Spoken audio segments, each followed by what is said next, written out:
بسم الله الرحمن الرحيم. إلى حضرة النبي محمد المصطفى رسول الله صلى الله عليه وسلم وإلى آله وصحبه أجمعين، وإلى حضرات جميع الأنبياء والمرسلين عليهم الصلاة والسلام، وإلى حضرات جميع الأولياء والصالحين وجميع المؤمنين والمؤمنات والمسلمين والمسلمات الأحياء منهم والأموات، وإلى حضرات آبائنا وأمهاتنا وأجدادنا وجداتنا وعشيرتنا ومعلمينا ومن لهم حقوق علينا شيء لله لهم الفاتحة. أعوذ بالله من الشيطان الرجيم. بسم الله الرحمن الرحيم. الحمد لله رب العالمين الرحمن الرحيم مالك يوم الدين، إياك نعبد وإياك نستعين، اهدنا الصراط المستقيم صراط الذين أنعمت عليهم غير المغضوب عليهم ولا الضالين. آمين. الحمد لله الذي هدانا لهذا وما كنا لنهتدي لولا أن هدانا الله، والصلاة والسلام على أشرف الأنبياء والمرسلين وعلى آله وصحبه أجمعين. رب اشرح لي صدري ويسر لي أمري واحلل عقدة من لساني يفقهوا قولي. سبحانك لا علم لنا إلا ما علمتنا إنك أنت العليم الحكيم، ولا حول ولا قوة إلا بالله العلي العظيم. أما بعد. Yang dimuliakan Tuan Pengerusi Majlis Merangkap untuk Sidang Mukhtar, yang berbahagia Tuan Pengerusi dan ahli-ahli Jawatan Kuasa Surau, yang berbahagia Tuan Pengerusi dan jawatan ahli-ahli Jawatan Kuasa Masjid Surau, dan juga Jawatan Kuasa sambutan pada malam ini. Seterusnya para imam, para bilal, tuk guru, ustaz, ustazah, pemimpin setempat, seterusnya tuan-tuan, puan-puan, hadirin, hadirat, muslimin, muslimat yang dirahmati Allah sekalian. Alhamdulillah, setinggi-tinggi kesyukuran kita panjatkan kehadirat Allah Subhanahu wa taala, kerana malam ini dengan izin Allah dapat kita berkumpul beramai-ramai dalam surau yang mulia ini, bersama-sama kita mengabadikan masa yang ada pada kita ini, yang Allah izinkan pada kita ini untuk berada dalam majlis yang kita harapkan akan memberi ilmu yang memberi manfaat pada kita, yang kita harapkan akan mendidik kita, menjadikan kita lebih baik dari sebelumnya, yang kita harapkan akan dapat memimpin kita ke arah menjadi hamba-hamba Allah yang sebenarnya. Karena kita ni hidup tak lain tak bukan ialah untuk menjadi hamba Allah. Allah sebut dalam Quran, wa ma khalaqatul jinna wal insa illa liya'budun, dan tidak aku jadikan jin dan manusia melainkan semata-mata untuk menjadi hamba-hambaku, kata Allah ya. Sebab itu juga tuan-tuan dan puan-puan, kalau orang panggil kita sebagai hamba Allah, kita tak ada marah, sejuk hati kita kalau orang panggil kita jadi hamba Allah. Ya ke tak ni? Udah ada ke orang ni? Ya ke tak? Ada lagi? Ya ke tak? Ya. Ada orang metor bila dipanggil hamba Allah? Mikir ni hamba Allah. Ada ke metor nak nampak saya? Ada? Tak ada. Seronok jadi hamba Allah, kerana hati kecil kita seronok untuk menjadi hamba Allah.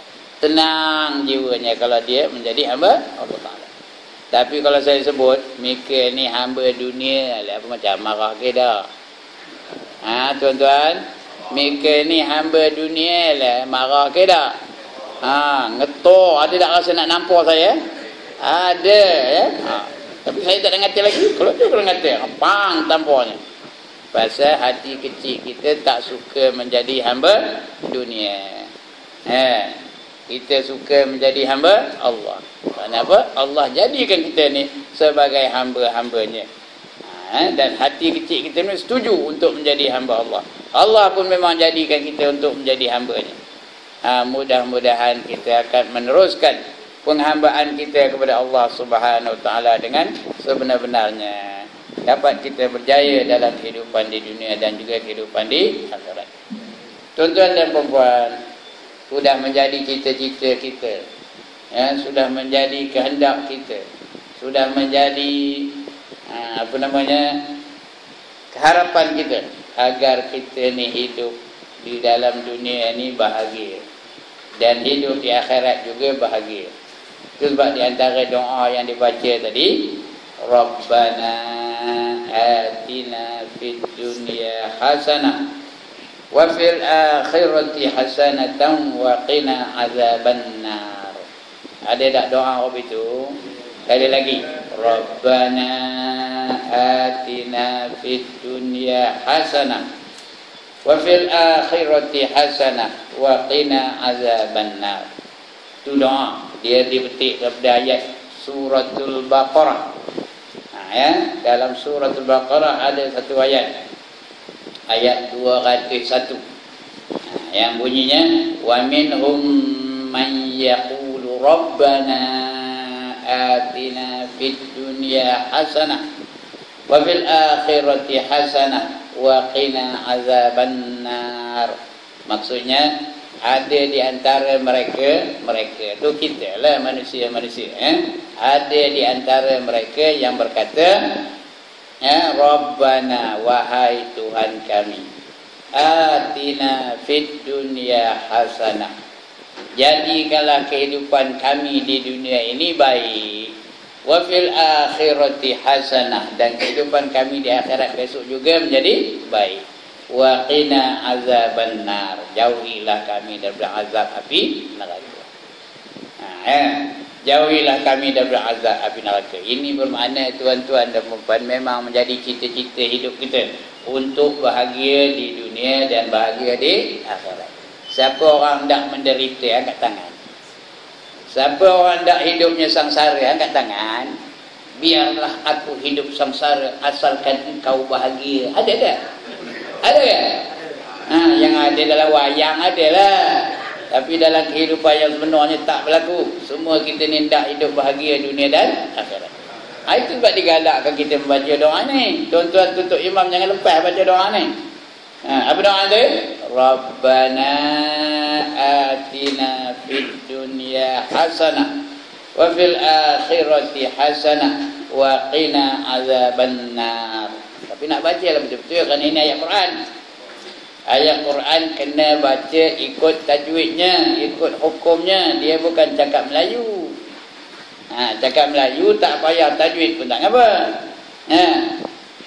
Tapi Quran tak boleh, kena ikut warattilil Quran tartila, kata Allah. Bacalah kamu Al-Quran dengan tartil. Tartil tu ikut hukumnya. Rabbana atina, panjang na tu. Kerana hukumnya apa? Mad jail munfasil. Boleh 2 harkat, boleh 4 harkat, boleh 5 harkat. Rabbana atina fid dunya hasanah. Bila sebut hasanah tu berhenti. Bila berhenti, tarik nafas lain, waqaf tu. Waqaf, tarik nafas lain. Wa fil akhirati hasanah, dan di dalam akhirat juga kami minta kebaikan ya Tuhan. Wa qina azabannar. Nah, ada dengung tu tau. Wa qina azabannar. Nun sabdu ada dengung ke tak? Saya bukan nak ngajar tuan-tuan tajwid ni. Tapi hukumnya begitu. Jangan wa qina azabannar, jangan. Kerana ayat Quran bukan cakap Melayu. Cakap Melayu tak ada hukum.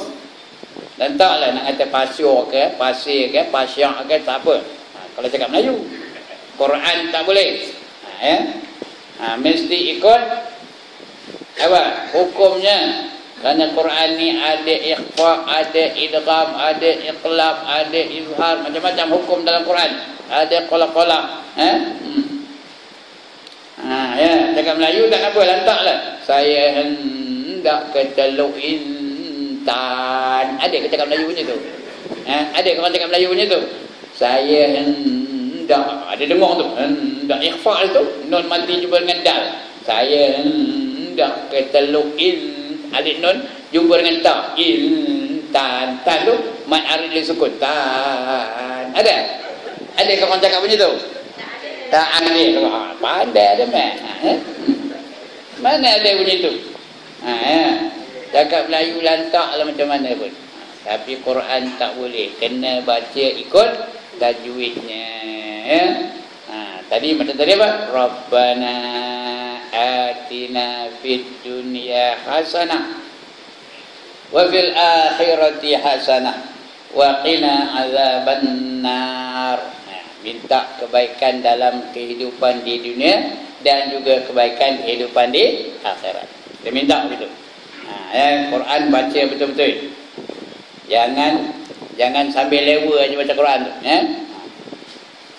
Begitulah juga yang lain-lain. Mana-mana yang ayat Quran tu kita kena baca betul-betul. Selawat tak ngapa.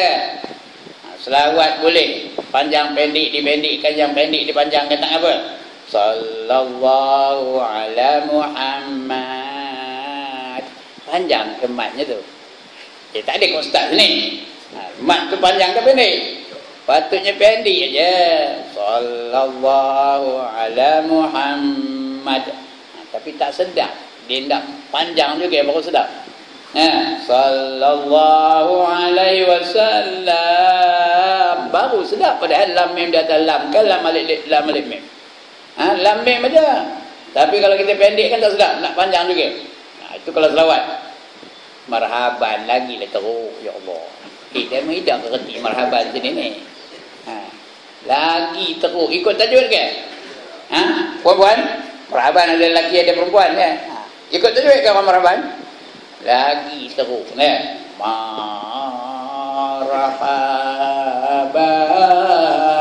Marhaban ya hano, ada ya hano begini. Padahal apa? Ya nur. Ya nur, tapi tak sedap. Tidak ya hano rohul panjang no ain tu. Ya, marhaban tak ngapa. Tak ada berdosa. Tapi Quran no way. Tahu kata no way? Tak ada jalan. Mesti baca ikut tajwidnya. Robane lagi teruk, ya Allah. Ada ke pakar robane sini? Robane kampung gajah. Ada tak pakar sini? Lagi teruk, tahu? Minallah no horejo holeko hobero. Apa benda ya? No rejo leko bero. Apa katanya? Apa beda? Padahal narju kubro. Narju kubro itu katanya harapan kami yang amat besar. Itu narju kubro. Tapi dapat orang Robani no horejo leko bero katanya. Ya, berdosa ke tak? Tak berdosa. Itu di antara hiburan dalam Islam. Itu ada dalam kitab tu. Bukan saya longgok-longgok je. Jadi marhaban ke, qobane ke, selawat ke, nasyid ke, tak apa. Tapi Quran mesti baca ikut tajwidnya. Ya. Okey, balik kepada tajuk kita ni. Kita semua hendak akan bahagia. Siapa hendak menerita angkat tangan? Sana ada? Tak ada. Semua orang hendak bahagia. Ya. Dalam wayang adalah biarlah aku menderita asalkan engkau bahagia, temerang aja. Kita semua hendak bahagia. Apa bahagia yang kita hendak ni? Di dunia ni apa bahagianya? Di akhirat apa bahagianya? Di dunia ni apa bahagia hendak? Yang tadi tajuk kata tuan pengurusi tadi apa dia? Ketenangan jiwa. Itu kita hendak ketenangan jiwa dalam dunia ni. Bila jiwa kita tenang, hidup kita pun jadi senang. Jadi jiwa tenang tu bukan boleh kita buat apa? Bukan boleh kita minum arak jadi tenang. Bukan boleh hisap dadah jadi tenang. Bukan boleh kita joget jadi tenang. Tenang ke joget tu? Ha? Tenang ke joget tu? Boleh tenang jiwa ke kita berjoget? Ha? Boleh? Tak percaya tenang joget. Tenang ke tak jiwa ni? Tak ada maunya tenang. Dah lepas joget tu dah datang balik masalah. Ketenangan jiwa dari Allah Subhanahu wa ta'ala. Allah yang bagi ketenangan jiwa. Allah yang selesaikan masalah kita. Sebab itu tuan-tuan, kalau hendakkan ketenangan jiwa, kita mesti jadi orang yang bertakwa. Kerana kalau kita bertakwa, Allah selesaikan masalah kita. Tak pernah dengar ke ayat ni? Wa man yattaqillaha yaj'al lahu makhraja wa yarzuqhu min haitsu la yahtasib. Tak pernah dengar? Orang menyaga tak pernah dengar ke? Buat berdoa tak pernah dengar.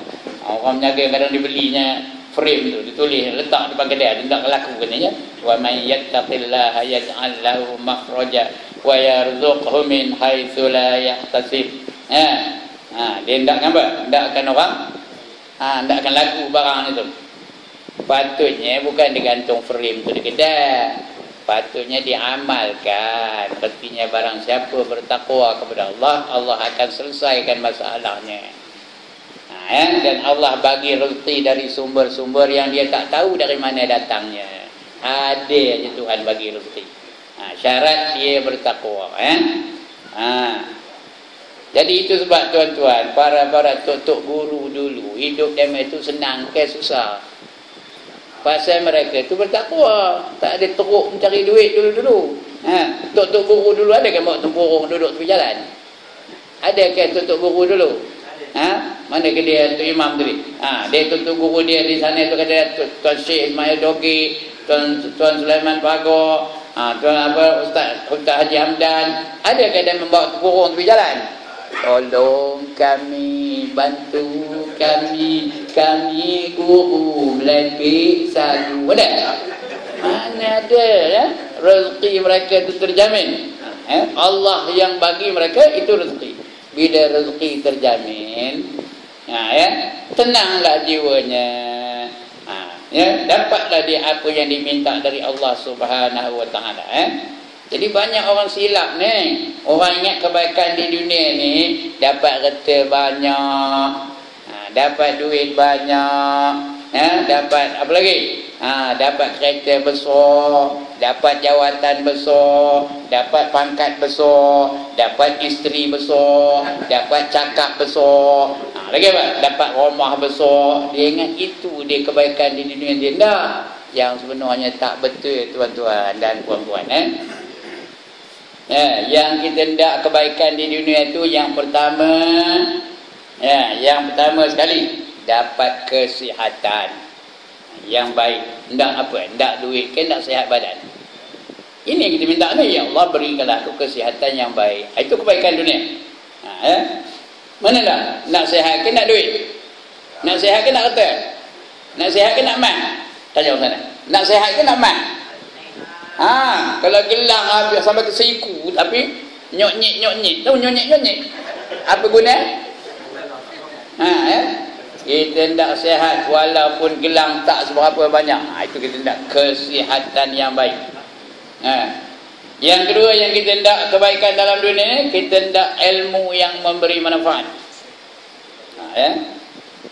Kita hendak ilmu yang memberi manfaat. Ilmu yang memberi manfaat ni tuan-tuan dan puan 5 tanda. Tandanya ada 5. Yang pertama, bertambah takutnya kepada Allah Subhanahu wa ta'ala. Lagi tinggi ilmunya, lagi bertambah takut dia kepada Allah Ta'ala. Lagi dia alim, lagi dia takut. Itu erti ilmu yang memberi manfaat. Kalau lagi alim, lagi sombong, lagi alim, lagi takabur, lagi alim, lagi ego, lagi alim, lagi lagi apa? Ngang, ranggi. Itu bukan ilmu yang memberi manfaat. Jadi orang-orang yang banyak ilmu tengok bertambah takut dia ke atau tidak kepada Allah Subhanahu wa ta'ala. Itu yang pertama, ilmu yang bermanfaat. Tanda pertama apa? Yang kedua, kurang gemarnya kepada dunia. Kurang gemarnya kepada dunia. Kalau ada urusan dunia bertembung dengan urusan akhirat, dia pergi ke mana? Ke akhirat ke dunia? Macam kejap ni, ada ceramah agama datangnya daripada ustaz yang dari kampung tu. At the same time, waktu yang sama, ada pula joget. Pergi ke mana? Dia pergi ke joget ke pergi ke ceramah agama? Oh, diam tu ke mana? Itu dia korang gemar dia kepada dunia. Joget tu dunia ke akhirat? Dunia. Udahlah dunia bingung pula tu. Dari Melaka ke negeri Pahang, singgah di Johor beli barangan. Cerodik ke bingung tu. Ya Allah, dia tak tahu ke? Dari Melaka pergi ke Pahang, apa dia cekis singgah ke Johor perginya? Punya dah jauh nyimpang. Patutnya pergi je lah ke Pahang. Ini ke Johor pergi buat apa? Cerodik ke bingung? Bingung tu, orang ngejar dunia ni bingung. Kurang gemarnya kepada dunia. Itu tanda yang kedua. Tanda yang ketiga, lebih gemarnya kepada akhirat. Itu ilmu manfaat dan nama itu. Lebih gemar dia kepada akhirat. Tanda yang keempat, dia kenal kelemahan dirinya. Hari ini kita kenal kelemahan orang lain. Saya datang dari kampung, saya tahu kelemahan tu imam tu apa kelemahan, bacaannya macam mana, tahu je. Orang lain, dia tak tahu. Sedangkan dia pun hobi tu juga. Dia lebih teruk daripada yang dia kritik tu. Dia baca dia pun tak betul, dia dengar bacaan orang tak betul baca tu. Ada orang hobi tu. Ada ke tak ada orang hobi tu? Dia nampak kesalahan orang lain aja. Diri dia tak nampak. Kalau ilmu tu ilmu memberi manfaat, dia nampak kesalahan dirinya.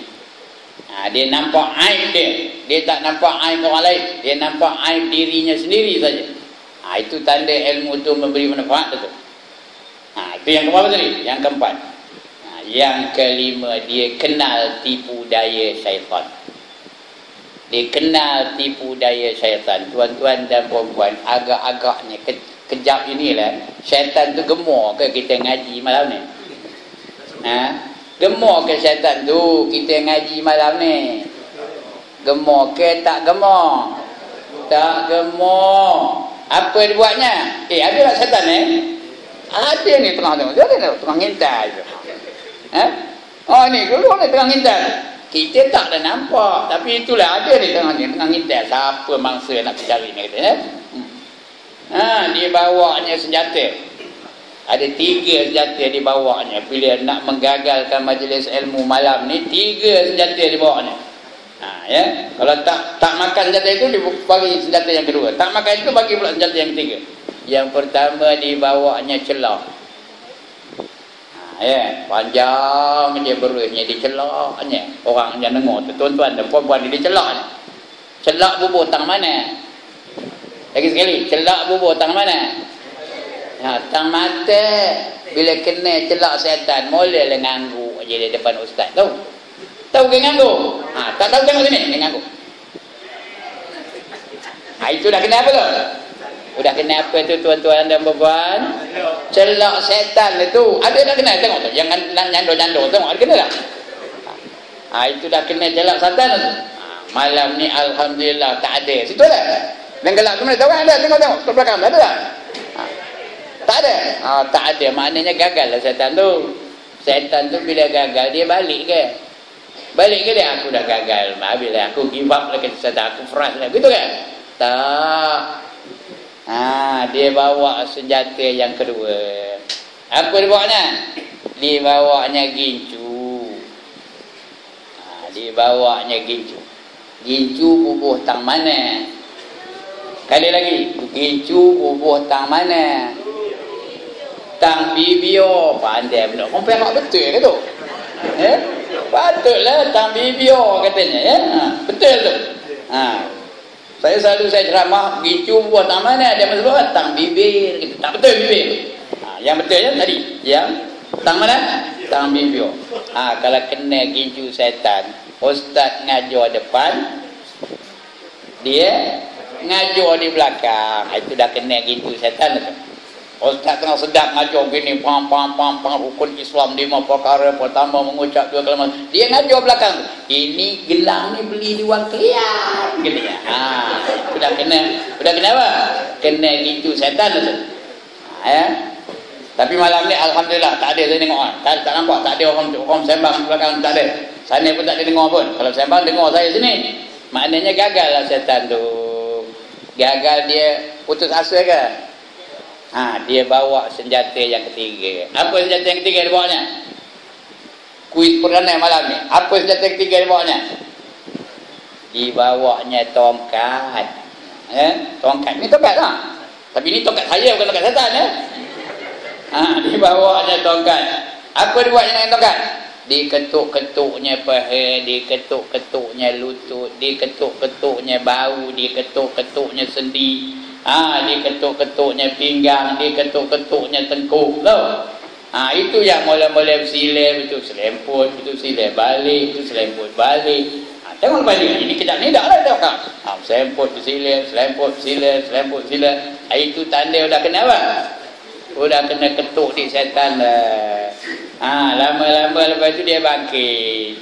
Tahu? Bangkit nepuk perutnya. Pap. Rasanya sakit perut lah tu. Dia pun keluar dari majlis ni. Pergi ke belakang sana. Ambilnya motor sorongnya. Ya. Dah sampai ke jalan raya tu. Baru startnya. Terus balik. Berjayalah setan. Ya. Jadi setan tu usaha untuk menggagalkan kebaikan. Itu kerja dia. Alam ahad ilaikum ya bani Adam alla ta'budu syaitan innahu lakum aduwwum mubin. Ada ke orang dengar ayat ni? Tadi ada tak baca ayat ni? Malam Jumaat, setiap malam Jumaat baca. Alam ahad ilaikum ya bani Adam alla ta'budu syaitan innahu lakum aduwwum mubin. Bukankah bukankah udah aku kaburkan kamu wahai anak Adam. Anak Adam tu bukan bin Adam. Apa arti anak Adam? Manusia. Bukankah aku dah kabur kamu manusia bahawa jangan kamu ikut kata-kata setan. Sesungguhnya setan itu bagi kamu adalah musuh yang nyata. Surah Yasin tidak malam Jumaat baca tu. Kita tahu setan tu musuh kita, ikut juga. Kerana setan tu sentiasa mengajak kepada kejahatan. Macam nafsu juga. Jadi dia tahu tipu daya syaitan. Dia kenal tipu daya syaitan. Dia tidak akan tertipu oleh syaitan. Itu tanda ilmu yang memberi manfaat. Ya. Kalau kita dapat ilmu yang memberi manfaat, kita akan menjadi orang yang kuat iman, kuat ibadah, kuat baik akhlaknya. Itu yang kita hendak kebaikan di dunia ni. Supaya dapat ilmu yang memberi manfaat. Tak adalah dia belajar ilmu yang sia-sia, ilmu yang membawa kepada kemurkaan Allah. Seperti ilmu apa? Seperti ilmu tari menari, ilmu berjoget, ilmu karaoke, ilmu nyanyi Hindustan. Lagi ilmu apa? Ilmu main music, itu semua mendatangkan kemurkaan Allah Ta'ala. Ini yang kita hendak kebahagiaan di dunia ni, supaya tenang jiwa kita. Itu ilmu yang beri manfaat. Lagi yang hendak kebahagiaan di dunia ni. Tadi kesihatan, yang kedua ilmu yang bermanfaat, yang ketiga minta dengan Allah supaya dapat rezeki yang halal. Rezeki itu biar halal, kerana makanan yang kita makan tu menempa hati kita. Sebab itu kita ni elakkan diri daripada memakan benda yang haram dan juga benda yang syubhah. Apa arti syubhah? Apa arti syubhah? Yang tak nyata halal dan haramnya. Itu namanya syubhah. Tak terang nyata haram dan halalnya. Yang halal tu nyata, yang haram tu nyata, tapi yang tengah-tengah tu yang tak nyata. Kita tak tahu yang ini halal ke haram. Kita elakkan diri kita daripada memakan benda-benda yang haram dan juga barang benda yang syubhah. Itu nak rezeki yang halal. Itu sebab di antara doa saya, Allahumma aqtina rizqan jadida. Ya Allah, sentiasalah memperbaharui rezeki aku. Wa umran tawila, dan panjangkan umur aku. Wa malan katsira, dan harta aku biar banyak. Wa khairan qariba, dan yang baik itu biar dekat. Wa syarran ba'ida, yang jahat itu biar jauh. Wa amalan maqbula, dan amalan aku biar dimakbulkan oleh Allah Taala. Wa waladan salihah, dapat anak-anak yang soleh. Tuan-tuan dan puan-puan, kalau dapat anak-anak yang soleh, itulah dia pelaburan kita. Ini kita dah kebaikan dalam dunia ni. Di antara selain daripada rezeki yang halal tadi, dapat anak-anak yang soleh. Hendak ke dah?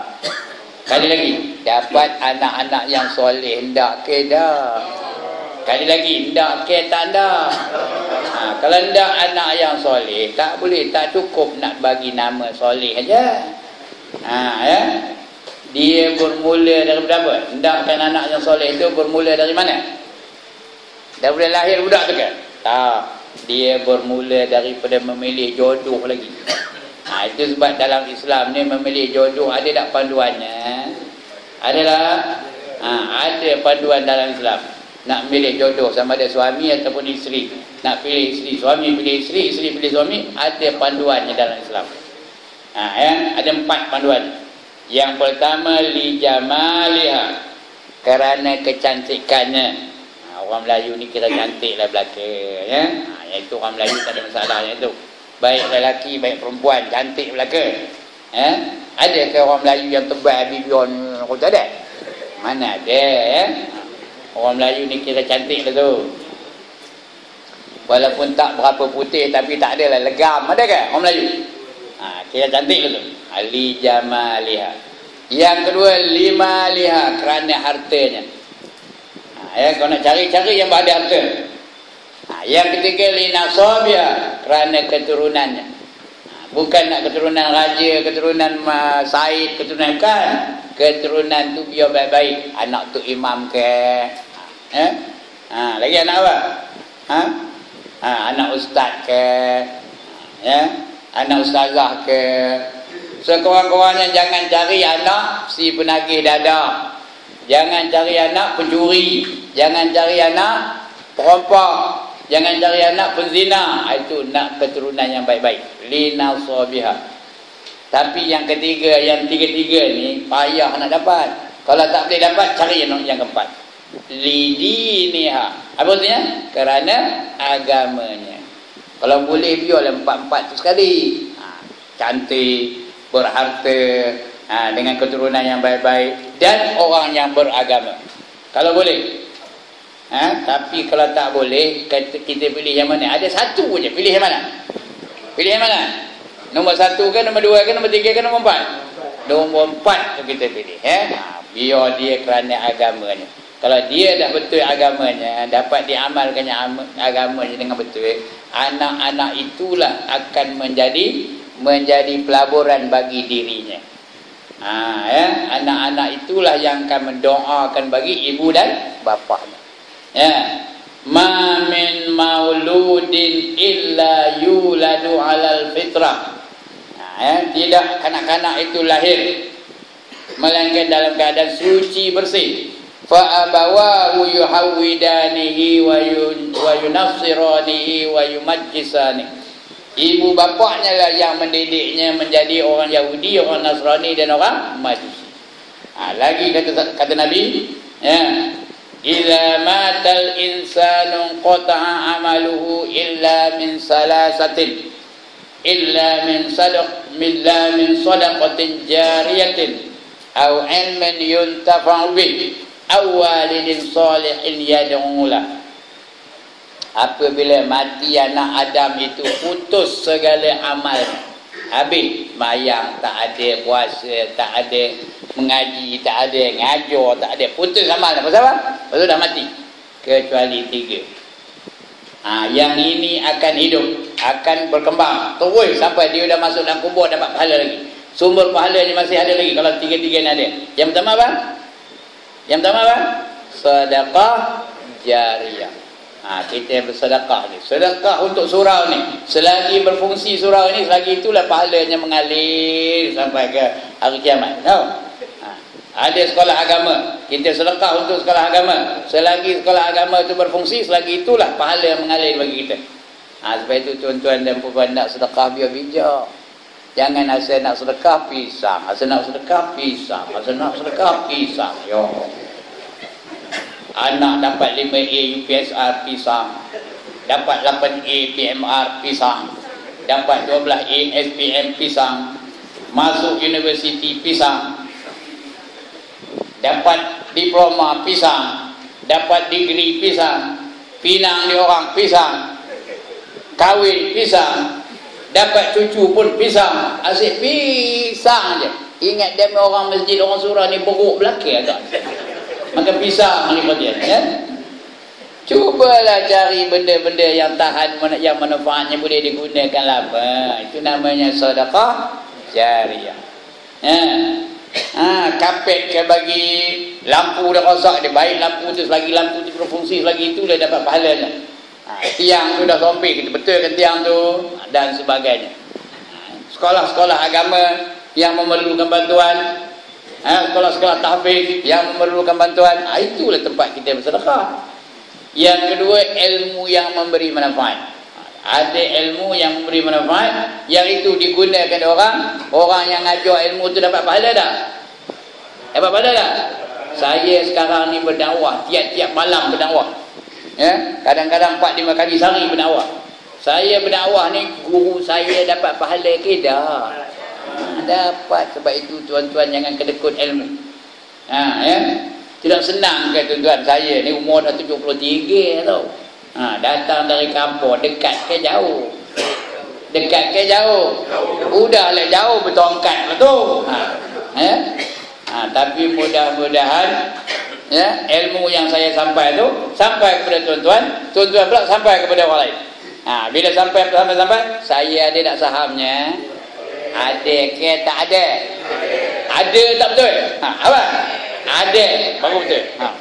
Itu ilmu yang memberi manfaat, ya. Yang ketiga, anak yang soleh. Walidin solihin yad'ulah. Anak-anak yang soleh yang sentiasa mendoakan bagi kedua ibu bapaknya. Itu yang kita hendak anak soleh tu. Cuba kita pejam-pejam mata. Kalau aku padam malam ni, boleh dah anak aku yang tua tu, yang lelaki tu menjadi imam untuk menyembahyangkan jenazah aku? Pejam mata tu kan. Kalau aku padam, berapa itu juga? Kalau aku padam malam ni, boleh dah anak aku menjadi imam untuk menyembahyangkan jenazah aku? Ya, terus jawablah, saya tanya dia. Boleh ke tak boleh? Kalau tak boleh, ngapai? Why? Limaza? Mengapa tak boleh? Kerana kita tak didik dia. Kerana yang mendidiknya bukan kita. Selalunya anak-anak kita yang mendidiknya siapa? Yang selalu mendidiknya? Kotak bingung yang di rumah tu, itu yang mendidiknya. Tahu kotak bingung? Tahu ke kotak bingung? Siapa tak ada kotak bingung angkat tangan? Itu menjadi guru kepada anak-anak kita.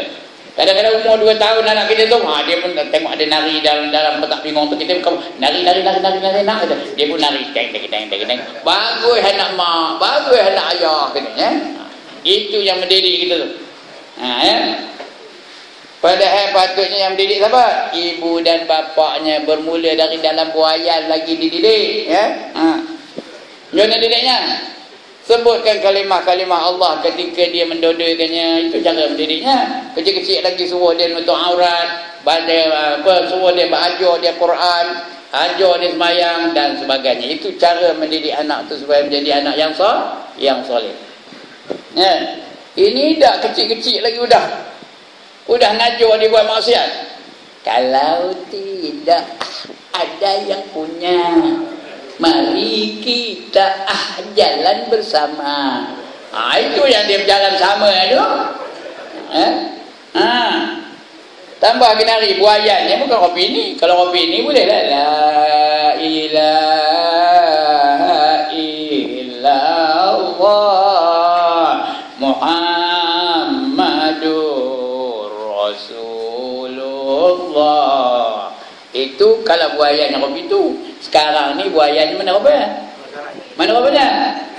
Ngenjut. Macam mana sesuai lah? Ilah. Tak sesuai. Apa yang sesuai? Dengan jatuh tu? Jom. That's the way I like it. Itu yang jadi kutub berhak tu.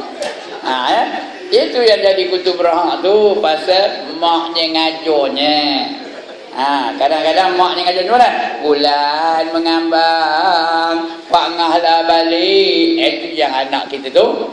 Apa? Bulan mengambang, baru Pak Ngah tu balik. Lagi tak mengambang, tak balik. Ini anak yang soleh. Jadi kita tengok, bayang, pejam mata tuan-tuan dan puan. Anak-anak kita di rumah tu agak-agak mau tak dia mendoakan kita. Kalau dia mau mendoakan kita, alhamdulillah. Kalau dia mau semayang sekurang-kurangnya dia mau mendoakan kita. Kalau orang semayang dia duduk tepi jalan, deng kita tu dan agaknya mau ke dia mendoakan kita. Jadi itulah tuan-tuan dan puan. Itu dia yang kita minta, Rabbana atina fid dunya hasanah. Ya Allah, berikanlah kami kebaikan di dalam dunia. Dapat anak-anak yang soleh mendoakan kedua ibu bapaknya. Sebab itu kita kena didik anak kita menjadi anak-anak yang soleh. Cukup umur 7 tahun apa buat? Cukup anak kita umur 7 tahun apa buat? Ya Allah, tak tahu dia menjawabnya. Suruh mereka semayang. Muru auladakum bisalah wa hum abna'u sab'a sinin, kata Nabi. Perintahkan anak kamu dengan semayang setelah berumur 7 tahun. Wa asribuhum 'alaiha wa hum abna'u 'ashrin. Pukul mereka yang meninggalkan semayang setelah berumur 10 tahun. Ada pernah pukul anak tak semayang umur 10 tahun? Terus saya jawab lah, saya tanya je. Ada tak pernah, tanya nak jawab, saya tanya je. Ada tak pernah mukul anak umur dah 10 tahun kerana dia tak semayang? Kalau kita tak pukul, kita berdosa. Kerana ini perintah Nabi. Dia tak semayang, belum berdosa lagi kerana dia belum akil balik. Dia belum akil balik ni, semua 10 tahun biasanya tak ada lagi akil balik. Dia tak berdosa, kita tak pukul itu berdosa. Yang jadi masalah hari ini, kenapa? Kerana kita tak latih anak-anak kita dengan semayang. Kita tak latih mereka semayang. Itu sebab orang muda-muda jarang ada ke masjid ke surau. Kenapa? Kita tak latih mereka. Melatih mereka itu bukan suruh je. Mat pergi ke surau, mat pergi masjid. Tak betul. Dia nak ngabarnya? Dia nyuruhnya? Dia nyuruhnya? Mat, mari kita ke masjid. Itu baru betul. Mat, mari kita ke surau. Orang dah azan, jangan lagi main. Mau kita ke surau, mau kita ke masjid. Itu cara kita mendidik anak, tahu? Begitu juga timah, mari kita sama-sama menuntut ilmu. Anak itu timah ya. Macam itulah kita nyuruh. Jangan timah, pergi madrasah, pergi masjid. Dia nehen aja dia duduk bawah rumah pakai seluar pendek lagi. Ada orang itu. Macam mana nak dapat anak yang soleh? Kita tidak menunjukkan contoh kesolehan itu kepada anak-anak kita. Ini dia tuan-tuan dan puan. Kalau dapat anak yang soleh, mereka itulah nanti akan yang membantu ibu dan bapaknya masuk ke dalam syurga. Mereka yang boleh memberi syafaat kepada kita. Itu kebaikan di dunia. Kebaikan akhirat apa tak? Apa yang tak kebaikan akhirat? Yang pertama, dia mati dalam iman. Itu nombor 1 ya. Itu yang kita doa, Allahumma ahyina bil iman wa amitna bil iman. Ya Allah, hidupkanlah kami dalam keadaan beriman, dan matikanlah kami dalam dengan apa? Matilah kami dengan iman. Nak mati itu biar dulu boleh mengucap minta dengan Allah. Kita minta dengan Allah supaya kita mati itu sebelum kita mati mengucap 2 kalimah syahadat. Sebelum mati itu la ilaha illallah. Itu matilah, tak apa. Man kana akhiru kalamihi la ilaha illallah dakhalal jannah. Tapi nak latih dulu lah sadar dulu sekarang ni. Lepas layang tu la ilaha illallah, la ilaha illallah, la ilaha illallah. Ya? Jangan malah. Ini kadang-kadang lepas salam bah, lepas salam bah, lepas salam bah. Tahu apa bah? Tahu bah? Naik bah? Apa bah? Kumbah. Lepas salam kumbah, lepas salam kumbah, lepas salam kumbah. Apa salahnya tunggu sekejap, wirid sekejap. Getik benar kan nyebut nama Allah. Lepas subuh tu getik kan nyebut nama Allah. La ilaha illallah wahdahu la syarikalah, lahul mulk wa lahul hamdu yuhyi wa yumiit wa huwa ala kulli syai'in qadir. Tahu? Ada tak buat? Ada. Alhamdulillah. Setengah tu ya Allah lepas salam tak ada nama la ilaha illallah. Tak ada tu panggil kemanen tak? Kumbang. Kalau dia naik bah okey apa? Ini